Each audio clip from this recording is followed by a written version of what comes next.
Hello and welcome to Auckland, New Zealand. Today is technically not in Auckland because we are going to the Waitomo I'm probably butchering that, caves with cool glowworms, followed by a quick jaunt over to Hobbiton where they filmed a lot of Lord of the Rings. And I had never seen any of the movies until the flight over. Alex insisted that I watch the first one, so now the first one is fresh in my mind and I am excited to see it. We've been on the bus for like an hour and a half. Yeah, almost 2 hours. And we're stopping for a bathroom break, and then we have another...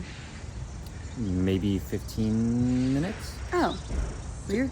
To the caves? Oh, we have time for a bathroom break. Unless there are no bathrooms in the caves? Yeah, maybe. Okay. Anyway, we will show you those when we get there.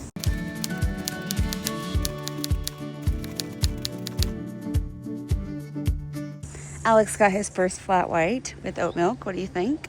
It's pretty good. Highly rated coffee shop here on the side of the road next to He's not kidding. It actually was highly rated. 4.8 stars, and the coffee is very good, so I would agree. The little town that we have stopped in for our bathroom break is so cute. The main street has tons of little shops and restaurants, toy store, cafe. On the left, you'll see they're made up of layers. It's called sedimentary rock, and those layers are formed by on the ocean floor. So when they get thrown up like that, that's what you see. Now, this, for some reason, I'm not exactly sure what of, this is consistent with the sort of limestone caves that you're about to go into. That's the glowworms live in. Quite interesting to think that this was once the ocean floor. Now when we get here, they've got a couple of rules. You can take photographs, that's fine. No flash, but you can take photographs. You'll get quite close to some glowworms. You'll be able to see exactly how they are. They'll explain what they are and how they operate and so on. They don't allow backpacks in the cave. We have made it to the Waitomo Cave, which is the glowworm cave, and we are just waiting for our guide to come pick us up. It's going to take us 1.5 hours to walk through the cave, and then we'll get lunch afterwards. I don't know if you can hear, but there are those crickets. Yeah, or what are those called? Locusts, maybe? Oh, yeah, potentially. It's very noisy here, but very beautiful. Okay, so it turns out that you could hear those bugs, whatever they were. Sorry about that. The tour guide took us on a beautiful walk, not very far from the office, but down to the cave entrance. And once you walk in, you have to make your way down this spiral staircase type thing. Very, very low lighting, but it was really cool to walk down here. And then you come out into the limestone caves. So yeah, take some photos, guys, have a look around, and very shortly I'll talk about some of these formations. And how these formations go is water from the surface slowly starts making its way down to the soil, passing a couple of tree roots, picking up some carbon dioxide, and this keeps making its way out to the limestone rock, then picking up some calcium as well. So by then the water is quite acidic or crystal-like, and that is called calcite crystal, or calcium carbonate. So when that water droplet reaches the bottom of these formations, each drop leaves a bit of crystal behind, layer by layer, builds up over time, and yeah, it takes about 100 years for a cubic centimeter to grow. Yeah, very long time. So as you can see, these formations are so cool, but I had no idea just how many we were going to see down in these caves. One thing to keep in mind if you go on this tour, or if you go on any type of limestone cave tour, is be really careful not to touch the edges at all. The oils on our skin can ruin the formations. So the pathways in this cave are super narrow, so you just had to be cautious that you didn't brush up against any of the sides. Wings, other veneers, what you see, name it that. But how this is formed, if you look up, the ceiling is in like an A-frame sort of shape. So instead of the water trickling straight down to make a stalactite, water is lazy and runs along the wall, building up over time. So this one takes about 300 years to go cubic centimeters, yeah, a little bit longer. And the two other formations we have is this popcorn looking stuff, this stuff over here, a couple bits over there as well. That is called cave popcorn and cave coral. And we get that when the airflow evaporates the water giving that rough texture over time. So yeah, if you do get lost on this trip, look for cave popcorn, as it means quite close to an entrance or an exit of a cave. So the stage you're in right now, the glowing stage, is known as the larvae or the hunting stage. And they're in that stage for around 9 to 10 months, and in that time they catch around 4 to 5 insects, which isn't very many. They're very efficient animals, and their light is one of the most efficient lights in the world, and that light comes from a chemical reaction called bioluminescence. So the chemicals in their bodies mixing together to produce that glow, and that comes from the tail end. So you're looking at shiny bumps, which is pretty cool, and they're about 1.5 inches long, and they get to the end of their 9 months in this stage. And how they catch their food in this stage is with these fishing lines. Each glowworm has around 10 to 20 lines, and it's made out of urine and snot. So yeah, it's pretty disgusting, but that's how they catch their food, and I will show you guys what those look like as well. And what they eat is any waterborne insects like midges, mayflies, and mosquitoes. And those insects, they come in from the river, and they think the glowworm is the night sky, but it's not. It's the glowworm, and now they fly up to him and get stuck in those fishing lines, and then the glowworm reels them up and eats them. And yeah, it's pretty much all they do in that 9 to 10 months is look pretty, eat some food. But the next stage of their life cycle is called the pupa stage, and this is where they wrap themselves up in their fishing lines into a cocoon and hibernate for around 2 weeks, and then they transform into a fly. And this fly is called the fungus snake fly, but it was reborn with one problem. It wasn't reborn with a working mouth, so it can't eat. So it only has about 3 to 5 days to live, but it was reborn with a working reproductive system. So the sole purpose is to find the love of its life, go on a honeymoon stage, and make bug love for around 24 to 48 hours straight until the male rolls over and dies with a smile on his face. So that's pretty good. And then the female is left by herself to lay around 200 eggs in groups of 10 to 20. And the thought of raising 200 baby glowworms, the female also dies of exhaustion. So who's going to feed the glowworms, the baby glowworms? Is the firstborn of each group crawls around eating the baby little brothers and eggs. Yeah. So out of 200 eggs, only 10 to 20 survive to make glowworms. So yeah, it's pretty grim. And now sometimes the fly, in that fly stage, they fly around trying to find a mate, and they get stuck in the fishing lines, and then they also get eaten by glowworms. So yeah, it's a bit grim. But the whole life cycle is just under a year long. So not long at all, but any questions? These fossils are 25 to 30 million years old. We're about 200 feet under the ground right now, but this pipe goes all the way up to the surface. So that is the sunlight. Yeah, when you guys leave, you guys can follow the lights to the next platform. It's called the Pretties, as there are a lot of formations that are pretty. So follow the lights to as well. Okay, so a couple things about these caves while I walk you around. First, they're incredibly dimly lit. This is because if there's too much light, you can't see the glowworms. And because that's one of the main reasons people come down here, they want to make sure that they keep it as dark as possible. So this was a walking tour, but you also can do a raft type tour.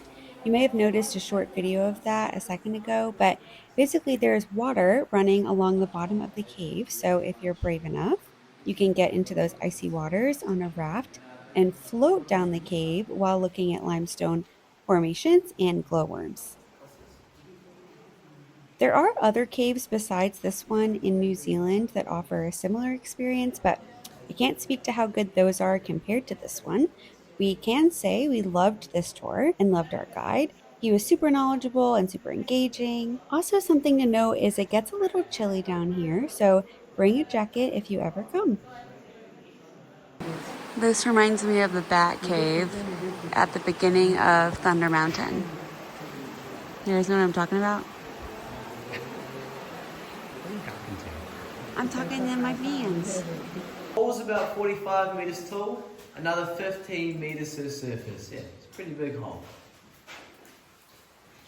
Alrighty, just some final thoughts I had about the tour that I want to mention as we head back toward the entrance of the cave. This tour lasted about 45 minutes, which was definitely enough time to see everything. If you're claustrophobic, this probably isn't the best idea for you. As you can see, there are some narrow and dark hallways. We did book this tour as a package with our next stop at Hobbiton, and it included transportation from and to Auckland, but you can also just purchase this online if you wanted to buy it on its own. There were some accessible paths, but I did hear them say that wheelchair access may be limited in some tours. Also, keep in mind not to use flash photography or anything that emits lights down in the caves, and make sure that you book in advance because they fill up quickly. We just got out of the caves, the limestone and glowworm caves. What did you think? I thought it was really cool. The glowworms are much, much smaller than you'd expect. They're like a millimeter in size, but they have these huge, long, snot and urine, graspy fishing lines that they send down, which is pretty interesting.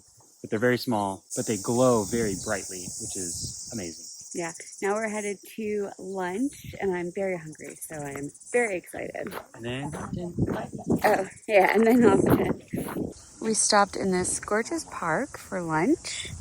We got a little boxed lunch with our names on it. This is what inside: sandwich, coconut, pretzels, tart apple. Yeah, juice box. The sandwich is very good. And this paddock closest to us, you'll see a small emu. The emu's Australian.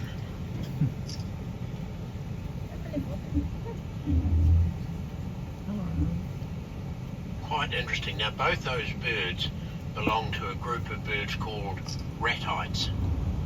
And ratites are distinguished by the fact that they have never flown. They're flightless and have never flown. Some flightless birds are flightless because they can't be bothered. They gave up. They just live on the ground, but they could. But those fellas have never and cannot fly. After a very sleepy car ride, we have made it to Hobbiton, and our tour guide is inside just picking up our tickets, and then we're gonna get in line for a 2:40 tour. It is currently 2:16, so we might be in line for a while. There's a cafe here with lots of goodies. We got our tickets and explored the gift shop, which had this wonderful statue of Gandalf. And then we spent some time sitting outside. It was a beautiful day, and they have lots of seating so that you can get a pastry or a coffee and sit out here and wait for your tour. They are loading the 240 group onto the bus. It's a quite large group going on this bus.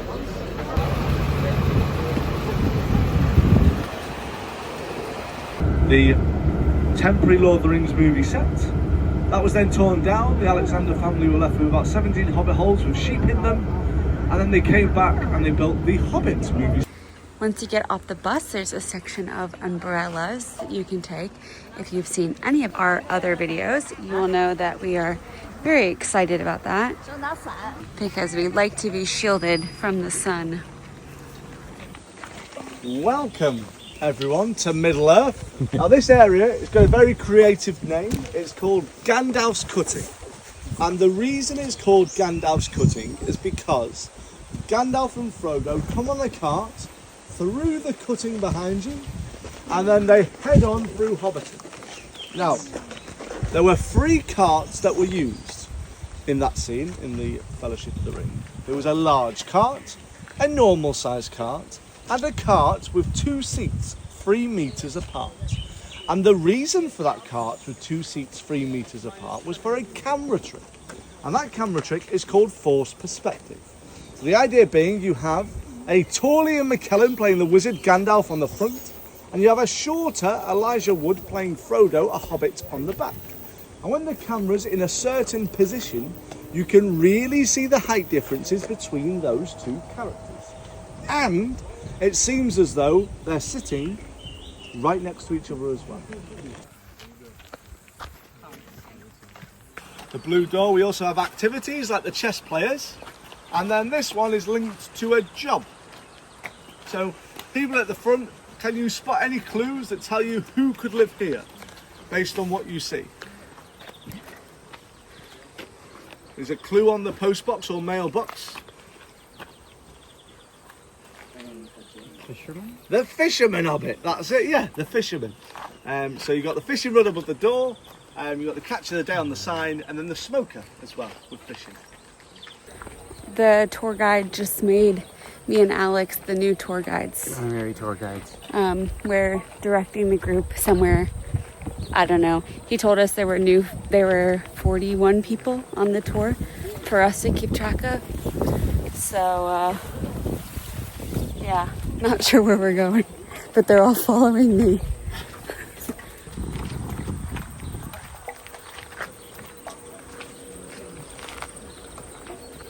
Past it. What did he say to do? Oh, yeah. Okay. Ah, hi, Bee.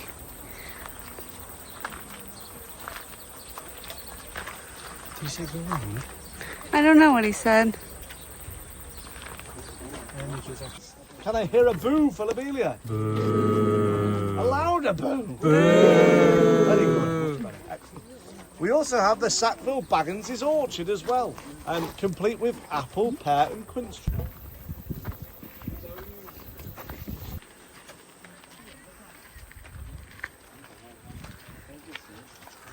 That was the only hobbit hole with a thatched roof. The view from up here is very nice.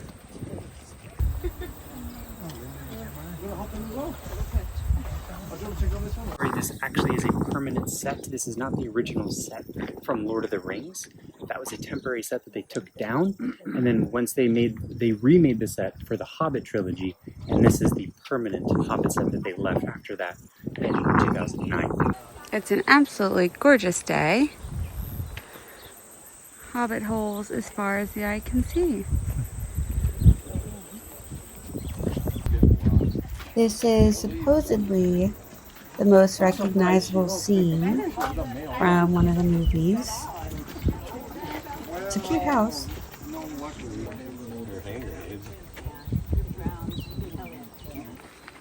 I'm gonna go stand by that door. Oh, he's a giant wizard. This is a cheesemaker's hobbit, and it's the only house that's partially decorated on the inside. I can't really show you that, but that's what our tour guide said. You can kind of see some cheese on the inside.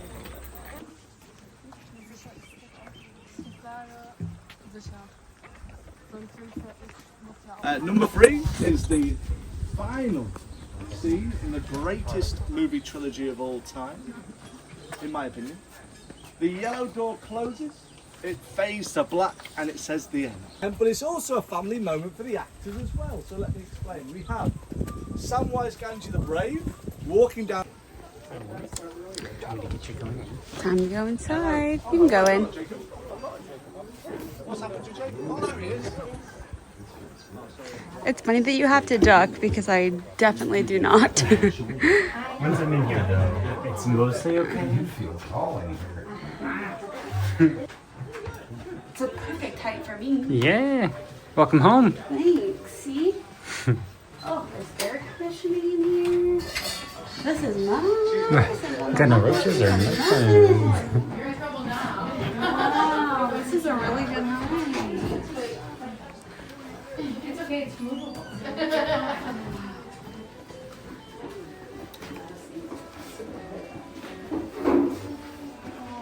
want to live in this house. Why? It's so cute. You just didn't know it. It's way too big for the furniture. So welcome everyone. This is the bathroom. Little sink.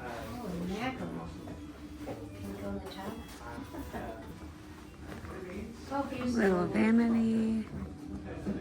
A tiny tub. You want to get inside? Think you'll fit? they're bathing a baby though. Oh, this is so cute. Look at his little bedroom. Little baby bassinet. I feel like that's a pretty decently sized bed. And then I think we come back out to the living room. Oh no, this is the kids' room. Beautiful outside. What a view. Kids have a great view. Some bunk beds. I think I'd fit in those. I love that they have this now. This was built in 2013. Now we're in the kitchen. So welcome to the dining room, kitchen and pantry. I like to mention this because sometimes people miss. Beautiful view. On this beam is the height of the Hobbit children. This kitchen is small, but bigger than my sister's in New York. Oh. What's back there? Looks like a little laundry area. Laundry? My sister doesn't even have laundry in her apartment. These are the heights of the little Hobbit kids. So cute.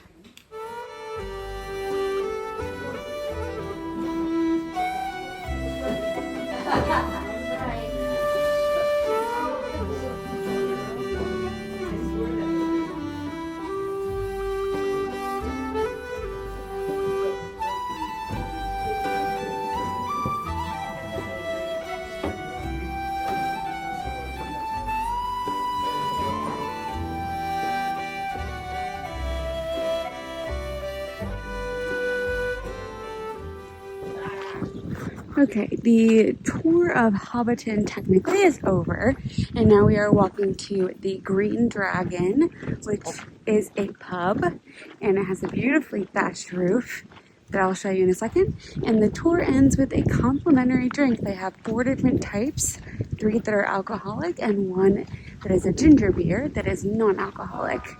So we'll go try a couple of those and then see which one we pick.